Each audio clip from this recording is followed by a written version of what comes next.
Okay, so here we are back again talking about how to complete your interpretive essay. And we've already talked about how you can write a great first paragraph, and hopefully you have a great first paragraph there on the page in front of you. And hopefully you spent 15 or 20 minutes and made a good killer outline to map your ideas and the parts of the text you want to talk about for your 3 or 4 body paragraphs to complete your essay. And I guarantee that if you invest 15 or 20 minutes and put some thinking into that outline and that blueprint for those body paragraphs, your essay going forward from that is going to be very easy to write. So those would be 15 or 20 minutes very well spent. And it would be good for you to get very proficient at writing that outline.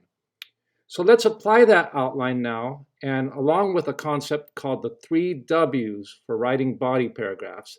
And let's see how to write great body paragraphs. So I'm going to go ahead and switch over to my slides and we'll look at some examples. Here we go. All right, so here we are. We're looking at our essay. We had our first paragraph, which looks pretty good. But where do we go from there? The first paragraph seemed like it said the answer to the prompt. And so what's supposed to be in our body paragraphs? That can be really frustrating and it can be hard to move on. So I want to remind you how valuable it is to use the outline process to plan your body paragraphs in advance. And one thing to help you do that planning is to learn something called the 3 W's, which if you put the 3 W's in each of your body paragraphs, you can't help but have a good body paragraph to support your essay. So what should we see in each paragraph? Well, we should see something that tells what our idea is in that paragraph. So first we should answer the first W. What is my idea for that paragraph? Obviously, if I don't have a good idea for that paragraph, I either need to return to the text and do some more thinking or reading, or I need to come up with some more interpretive ideas and think about the meaning of it a little more deeply. But each paragraph needs to have its own idea in support of the larger train of thought that we're creating in the essay. So once I know what my idea is, I've got that at the as the kind of the basis for the paragraph, then I need to be able to prove that my idea is a good one. So where is the proof for that idea? And that second W is where the analysis comes in. So the first W is the commentary. That's where I say my opinion.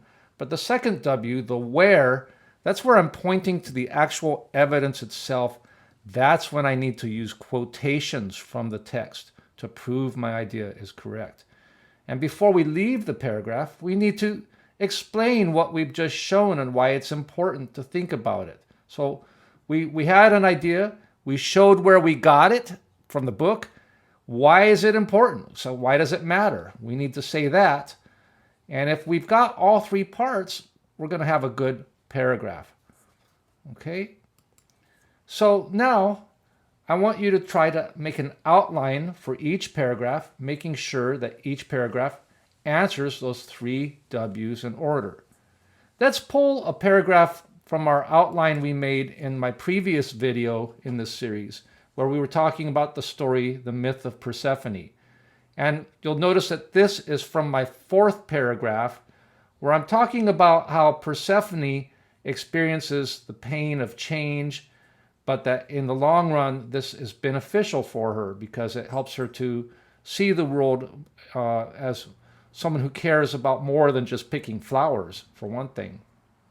So you'll notice here in this slide that in red letters, I've indicated what my main idea is for the paragraph, which is up there at the top. And I've kind of broken it down into parts A and B.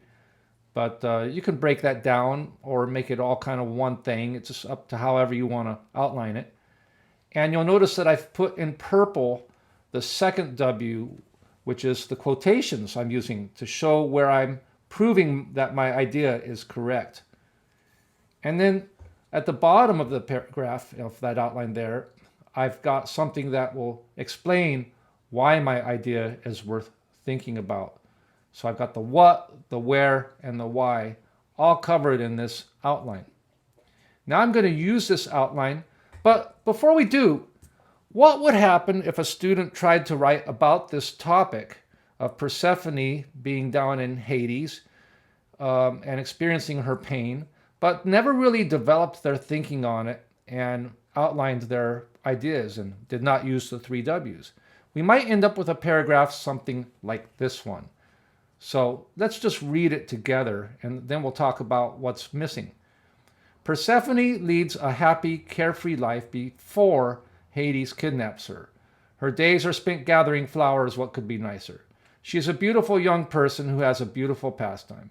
She ages somewhat while in the underworld and has to be forced to be Hades' wife. He tries to please her, but she generally dislikes being down there. None of this was by her own will. It would have been better to have been left in her perfect early life. So this paragraph is typical of the kind of weak paragraphs I see in a lot of high school essays, where the student isn't doing much more than just kind of restating what the story already tells us.